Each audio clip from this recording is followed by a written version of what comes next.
think Janice has set a great baseline for this presentation, and I hope I can provide further insights on addressing this question as to why now. So when I was thinking of an outline, I thought I would break it off into these components. I would talk a bit about the why now from a perspective of remote sensing and forest health monitoring.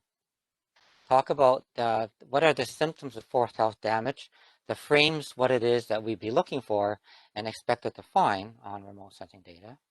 Talk about some of the remote sensing data sources.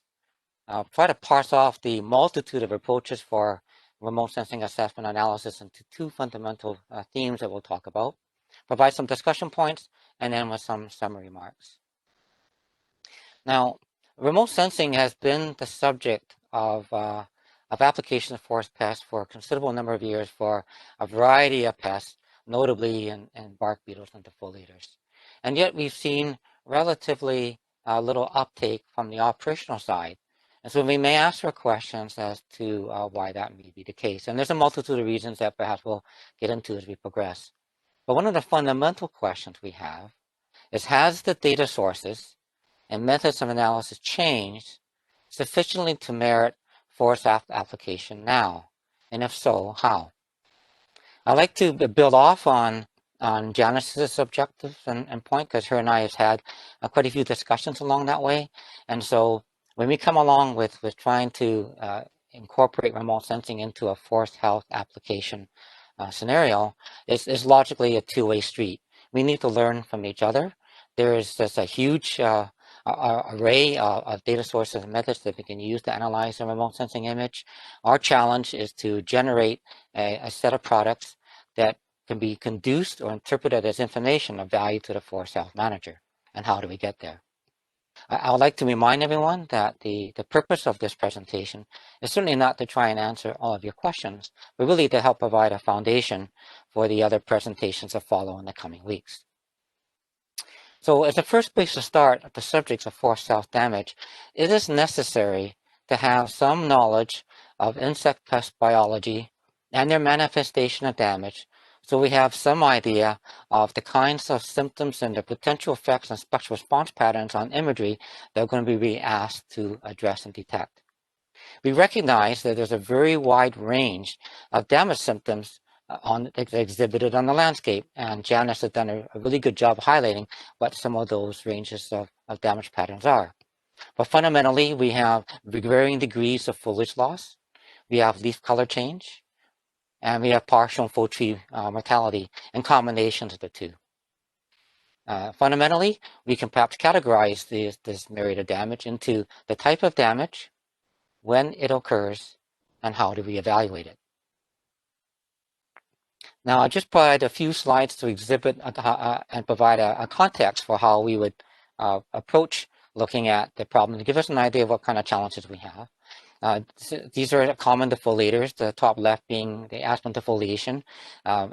Forest ant caterpillar and large aspen tortrix tend to be host specific, as most insect pests are, but they are going to occur where the proportions of hosts are available, and thus they can occur over a range of stand types where the susceptible hosts may occur in varying compositions. And that's going to give us a myriad of patterns of spatial damage on the landscape. Hemlock looper can be quite an eruptive defoliator, resulting in high stripping of foliage over very quick, short, narrow time frames that can result in notable instances of mortality very quickly. Spruce bottleworm offers other challenges where a lot of the monitoring is done for current defoliation, the red color stage, that can occur over a very narrow period of time a year, and the subsequent loss over several years can lead into cumulative defoliation. One thing that we need to give some consideration to is what is the distribution of the susceptible hosts on the landscape, and the fact that insect damage may look different in pure stands versus in mixed with stands. And that's largely because we have varying distributions based on the composition of the host and non-host species within the forest stand.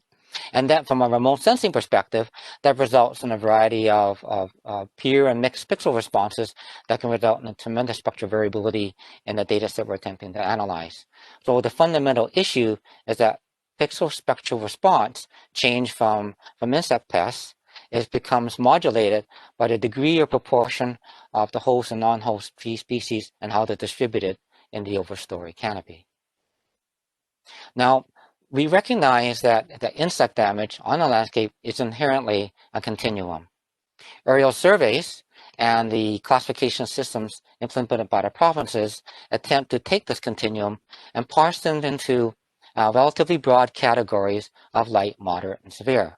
And these categories are derived from a visual overview where they are not measured, but based on the perception and the understanding of their knowledge and how the damage is distributed across the landscape. From a remote sensing perspective, it is also a remote sensing continuum, being that remote sensing is a physical recording of light recorded in different portions of the electromagnetic spectrum, as recorded in different portions of the spectrum is recorded by the different wavelength bands. And so our challenge is to take that continuum of spectral response change on an image and find that same way where we can parse that into degrees of severity, whether through a modeling, classification, or some other scenario. And I have some philosophical thoughts of how we may want to look at that as we move forward. Another aspect of damage, climate-related damage, that is taking on increasing importance, and particularly in my part of the region, and certainly in the prairies, Northwest Territories, and in Yukon and part of BC, that Janice has outlined, is drought-related to the resulting in aspen decline. And the decline in spruce is another kind of problem that can be quite challenging.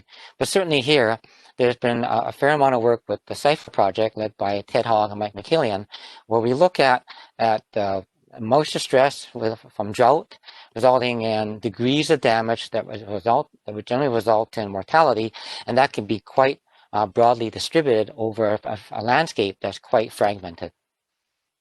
So what does that look like on the ground?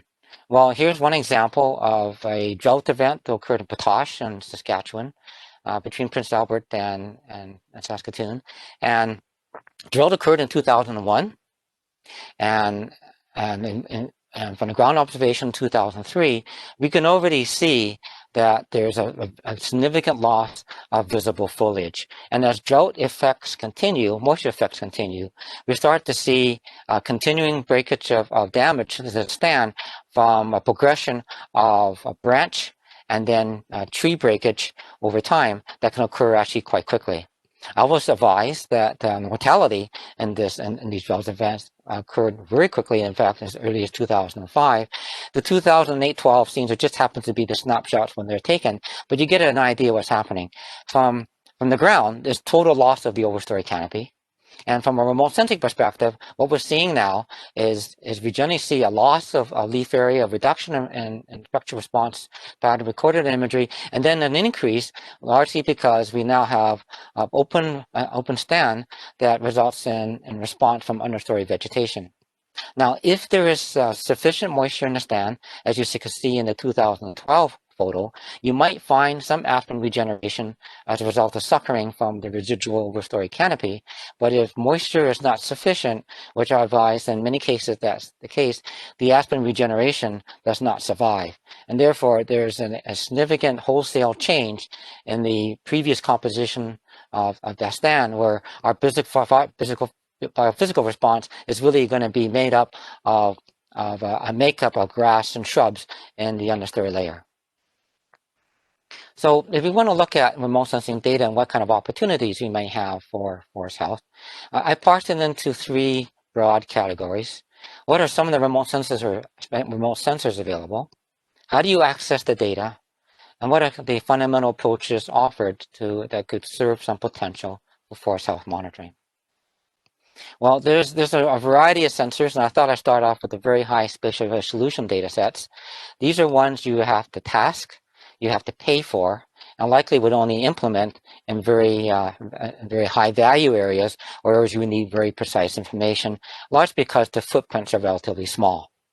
The Worldview providing only a 13-kilometer swath, and Spot providing only a 6-kilometer swath.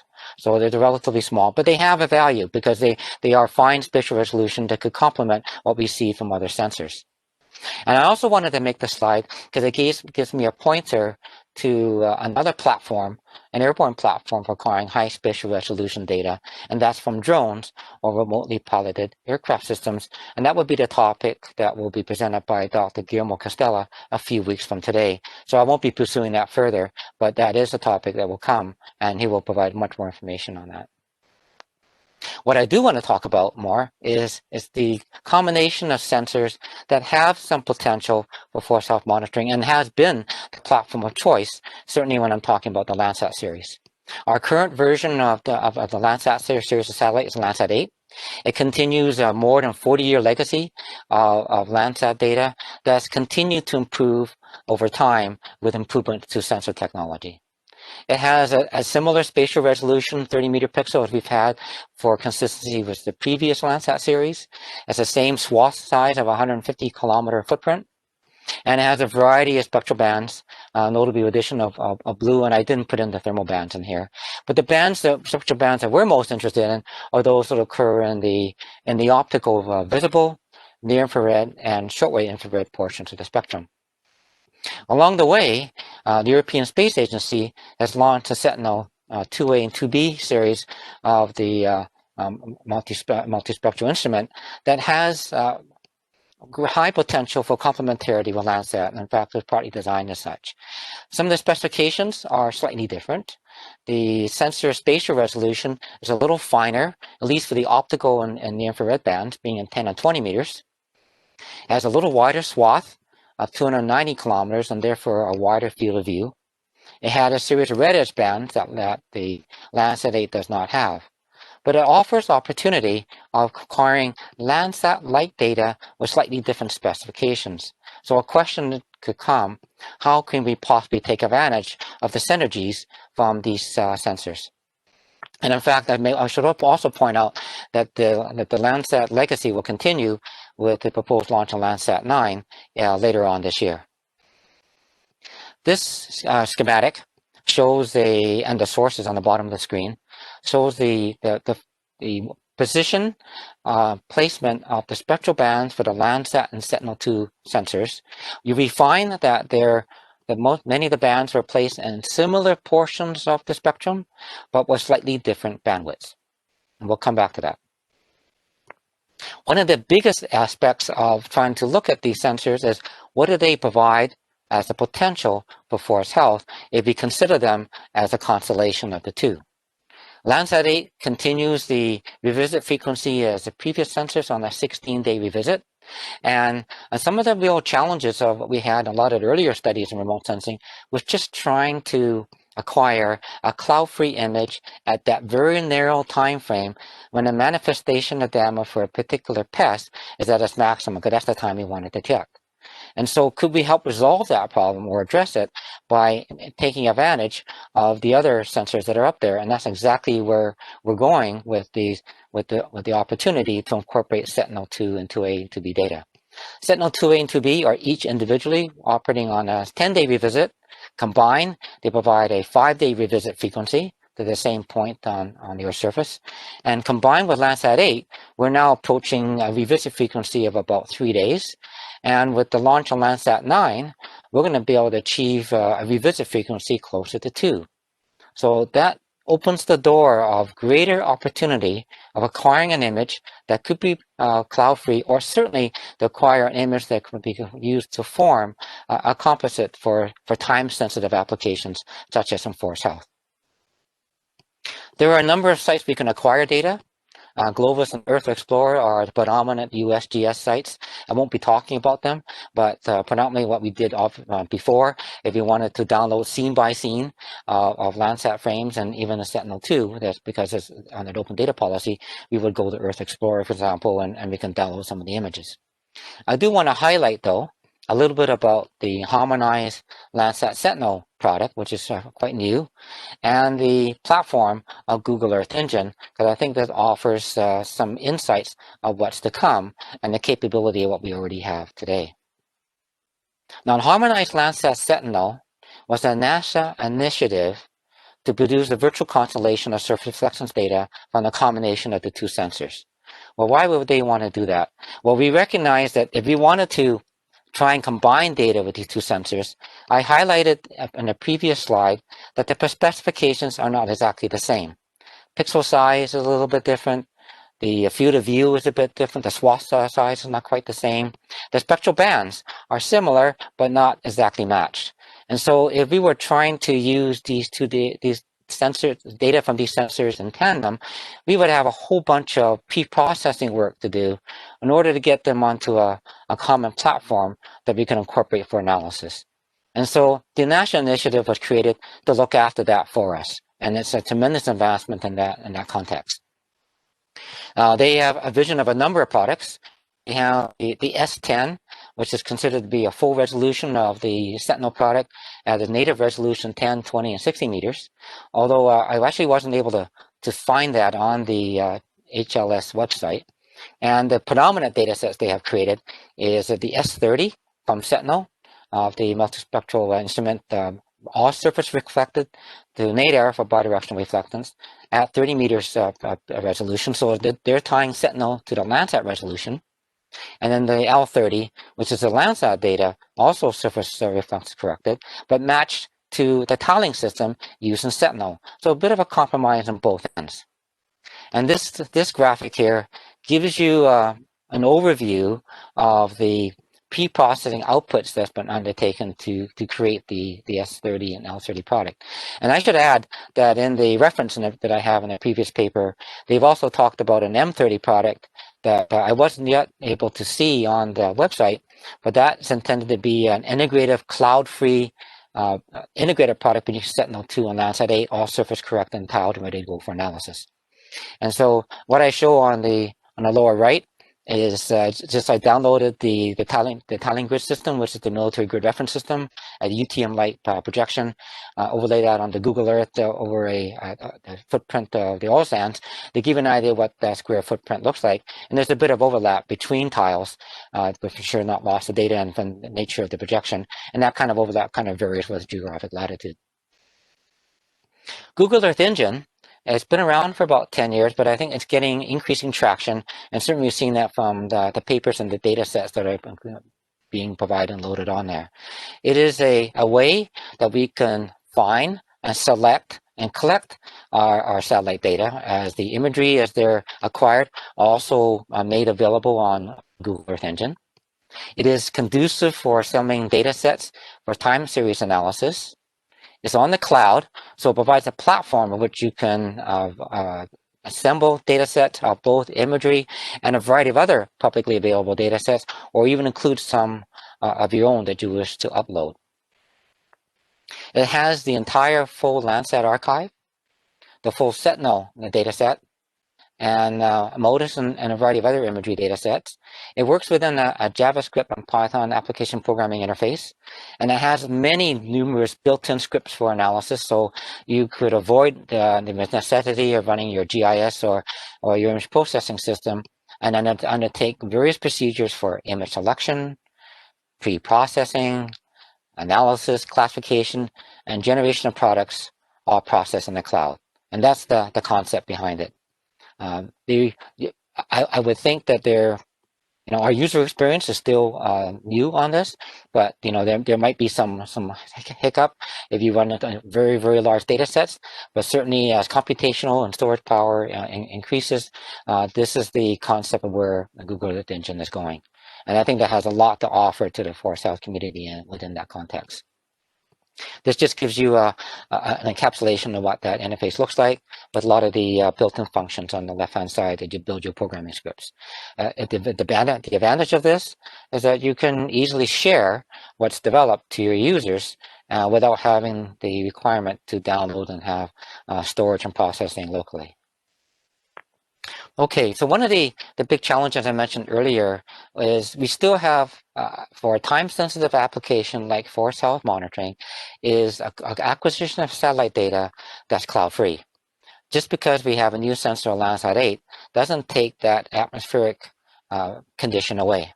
So I wanted to help illustrate how we can get around that with this cloud-free pixel compositing idea. Here I took scene collects for a single scene over in the Northwest Territories by Great Slave Lake, on Stat Track 4717, and looked at all the data collects from July 1 to August 31. There were 4 scenes that were collected, 1 that was completely full of cloud, only 2 that met the criteria of 30% or less cloud cover. And as you can see, there are areas that on cloud on one that may be cloudy, not having cloud on another, but in some areas, like in red, there would be cloud in both images.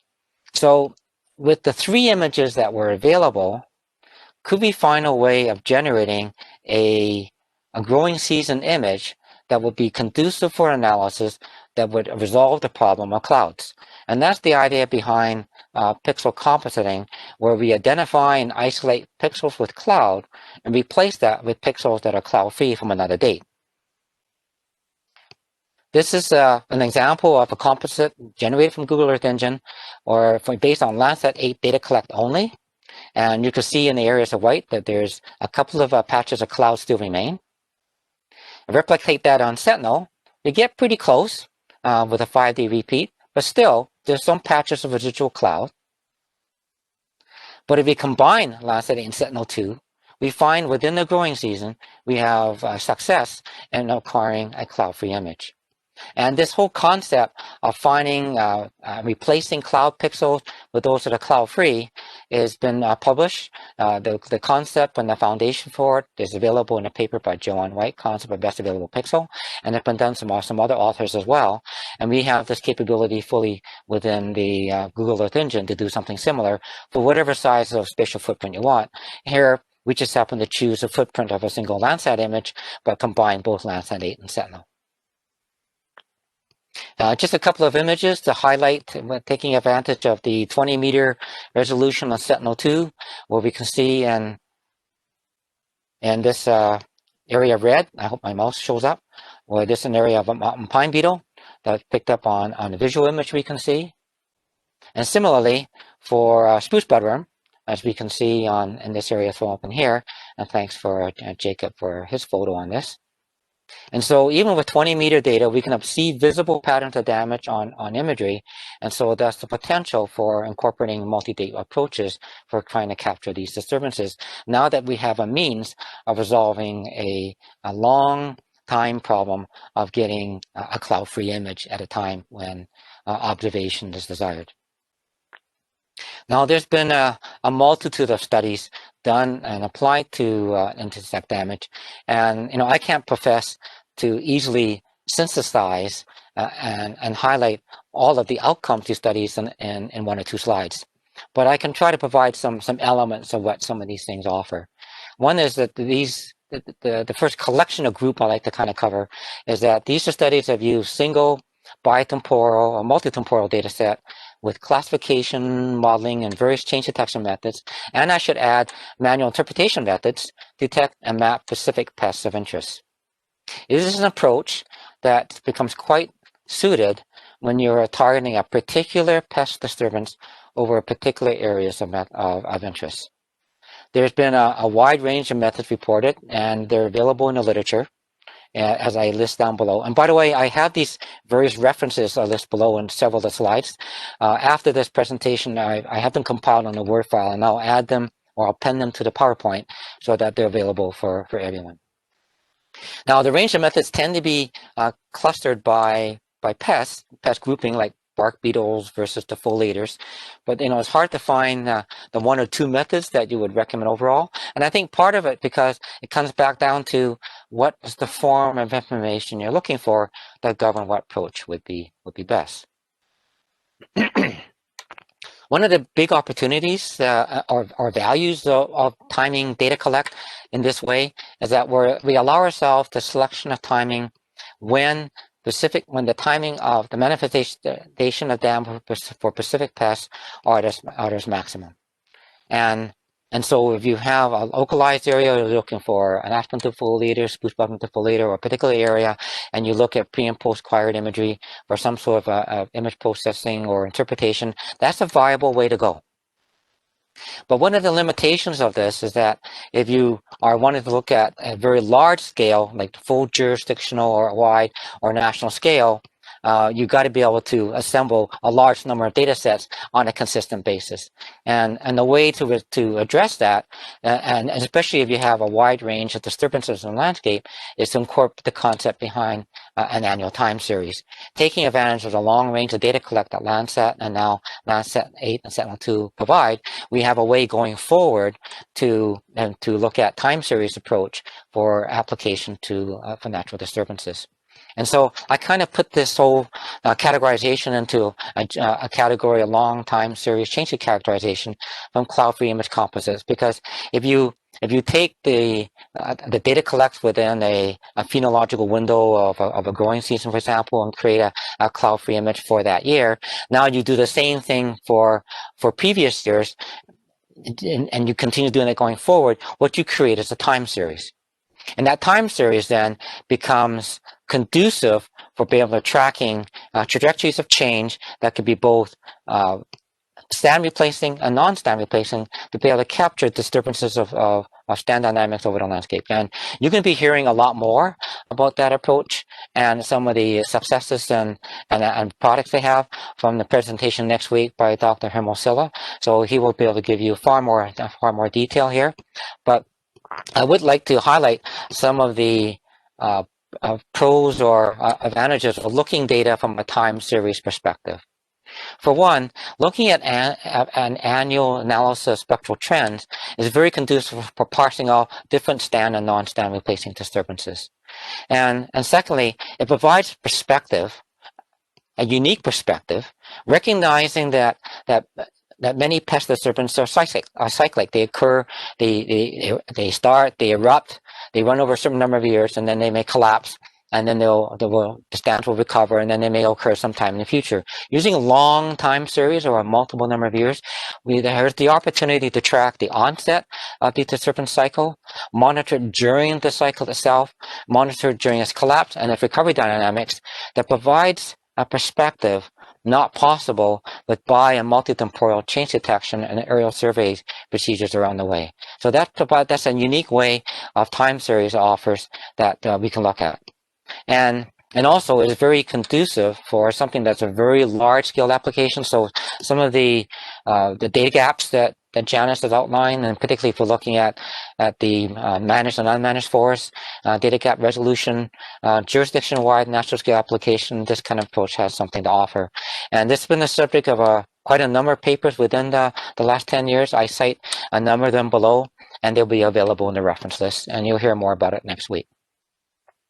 I thought I should just touch the topic of mortality, because that might be a topic of interest to some of you. And there's one thing it is to try and capture mortality. It's the other thing to try and tell you what caused that mortality. And as Janice had outlined, assigning the cause of mortality is a more complicated process because disturbances interact. Climate and disturbance, pests interact. And so there may be one that predisposes the tree condition to the other that results in mortality. So that question is one that one has ecological and biological relevance to understand. There's a need for perhaps further work. If you are tracking disturbances and you have an idea, well, we have a progression of a pine beetle, and we know we got these red trees going to go to gray attack when they get mortality, you have an idea of that cause. It's more clear. Other cases there may not be, such as the examples that Janice gave. But some of the studies that I outlined and listed below incorporated the use of this multi-source data, bringing in information from high spatial resolution that gives you a more finer scale perspective as to detecting mortality, and using that to scale and calibrate what you might see at a Landsat level, for example. And here's another study by Campbell al. that did the same thing. And largely because Landsat size pixels at 30 meters is a bit limiting to go something further than just mortality. If you're trying to capture the proportion of mortality or partial tree mortality, as degrees of mortality can occur in the landscape, it's not all dead versus all healthy. It's on the landscape, you're going to likely have gradations of the two. Then you may need to explore some other data sources to help give you those kinds of insights.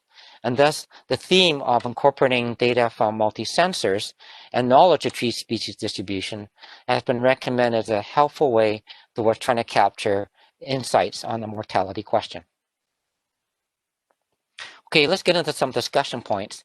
And I simplified it into 3 basic categories of detecting damage, assessing damage, and what are some of the considerations for integrated forest health monitoring. Well, the detection damage problem largely involves these fundamental questions. What is the manifestation of damage? When does it occur? Where does it occur? And over what spatial scale? And by putting parameters, definitions behind these questions, we then have a target of what we're expected to try and answer.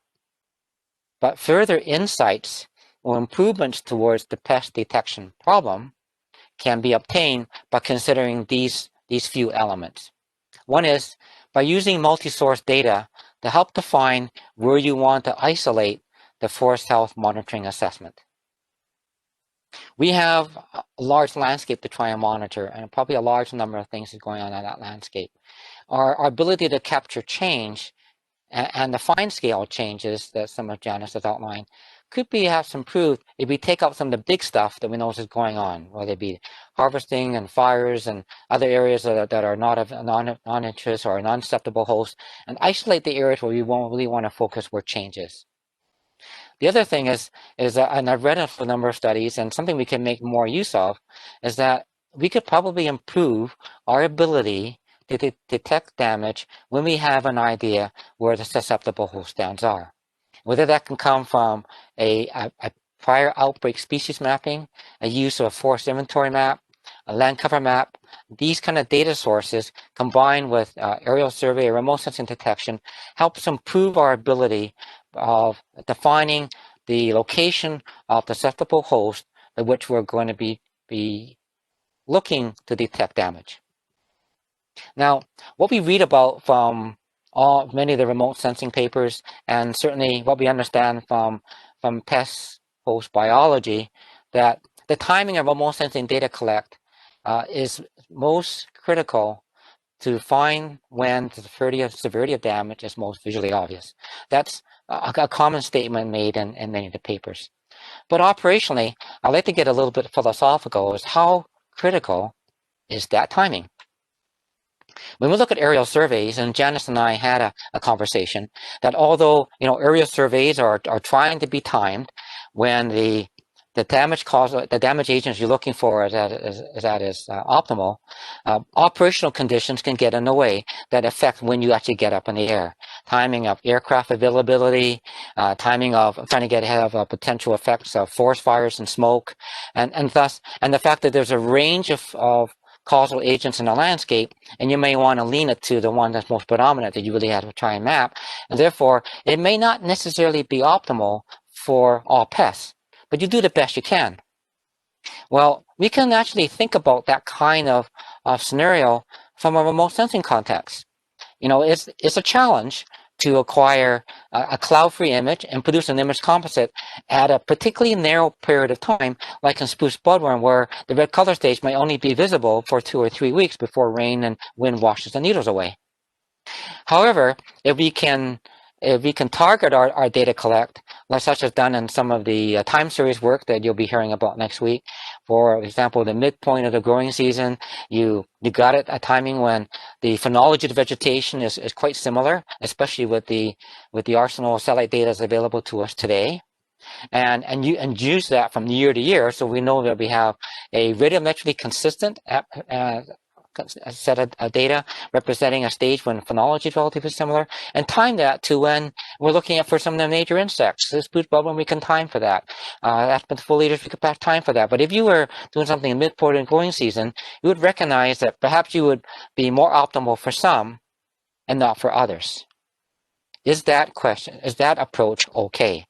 I'm not saying I profess I know the answer. I just want to throw out that if we can relax and think about the approach of philosophy of timing of data collect, we can greatly improve our opportunities of running a remote sensing solution to try and capture major pests and major disturbances, but maybe not all fine-tuned scale ones, because it's a little harder to do. The next things I want to look at is assessing damage. And assessing damage involves basically assigning a severity class or empirical estimate of damage. Aerial surveys inevitably employs a severity class to classes of light, moderate, and severe. We recognize that pest damage on a landscape is continuous, and so is remote sensing spectral response. Our challenge on a remote sensing image is whether we're using available data from ground, which is unless it's purposely acquired, it's not often available. Aerial survey information, or some way of calibration. We need some way of determining a way to threshold or classify our image to emulate the categories light, moderate, and severe that be of value and used to the forest health community. The question I would like to raise, again, on another philosophical point is, how precise does this need to be? Recognize that aerial surveys have, and the different provinces have, has class limits with values that slightly vary between jurisdictions. They vary even by species, but deciduous coniferous for some agencies, and they're inherently not measured from an aerial survey. But yet there's very good confidence in the judgment in the derivation light, moderate, severe. Could we take that kind of approach and apply that to remote sensing to help to relax the otherwise requirements we would need for in situ calibration? Allow me to explain. If we look at this total spectral response change that occurs for, particularly, say, we'll say look at spruce butternut, and we know that if we all look at a full range of spectral response change, we could pick up on our imagery between pre and post. And we can connote that a relatively small amount of change will probably be related to light damage. The very large amounts of change is probably severe, and the values in between will probably be associated with moderate. So if we were to look at the frequency histogram of the spectral response change over the data stack, the different spectral bands between our time series images, our pre and post images, could we find a way that we could threshold from the imagery and from the understanding of the imagery and perhaps some understanding of how it behaves on the ground to slice this range into categories that we emulate light, moderate, and severe without the necessity of having ground information that's harder to come by? And so that raises the question, how precise do we need to be to render a product that could be of some value to the forest health community? Again, I don't know the answer. I just thought I'd throw out something that might be worthy of further discussion. The third point I'd like to talk about is when we look at isolating pest damage, I think it bears some idea or some attention to look at pest damage patterns in pure stands versus iniquitous stands because of the slide and explanation I gave earlier. As I think that will improve our ability to assess damage. What's some of the considerations for forest health monitoring? And I think, and I hope that some of the slides I presented earlier give some insights into that. I certainly could have covered this in much more detail, but I found a reference that had some points that I thought were relevant to bring up. And one that it supports the notion of multi-source data in a forest health monitoring scenario. And I thought that's very consistent to the theme that I'm trying to suggest here today as we go forward. They also provided a few recommendations. One is to separate insect disturbances from other disturbances in the landscape so we can isolate sensitivity of our image detection to where we're trying to detect damage caused by insects. It also made a recommendation to explore the use of dense time series where we can capture pre and post outbreak dynamics and look at tracking damage through the life cycle of an insect pest occurrence and its recovery dynamics, a perspective that was also covered in a recent paper by Mike Walder. And so it's a theme that the literature is presenting and one that I think could bear some further discussion. The third point they brought up that was very quite interesting was improving the availability, consistency, and standards in collection of reference data for assessing forest disturbances. What was brought up earlier from Janice is that a lot of the in situ data that's available has been established for some other purpose, for pest population dynamics and surveys and so forth. They're not necessarily established for rating severity of outbreak that would be used for calibration and modeling from the image. And so if we're wanting to move towards ability to quantify our insect severity for purposes of determining growth losses, volume losses, changes in biomass, carbon consequences, then paying some attention to standardization and intentional collection of reference data bears some opportunities worth discussing. In summary, the forest monitoring forest health question has 4 primary components or questions. That is, what is the damage? Where is it? How bad is it? And how is it changing over time? And assigning parameters to those questions gives us the framework to what is the forest health monitoring problem. I would like to suggest, if you haven't seen already, that the new generation of satellites, both the Landsat 8 and Sentinel-2 constellation, with the more frequent revisits, is a very conducive way for future current and future forest health monitoring that I think resolves a lot of limitations and problems we've had in past.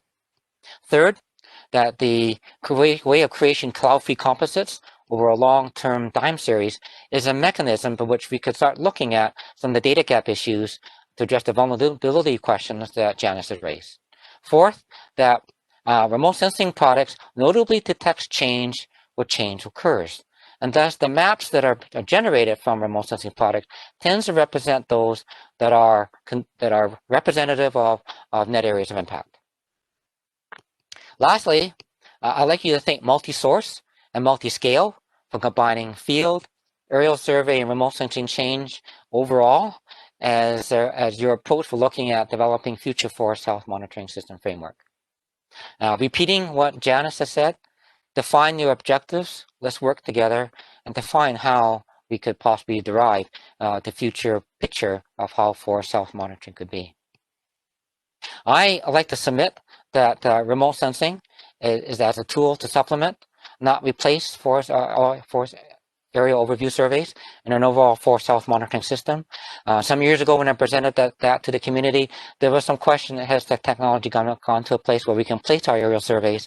And I never had that perspective then, and I don't have that now. I think going forward, we benefit greatly by working as providing the information together than we do in either alone.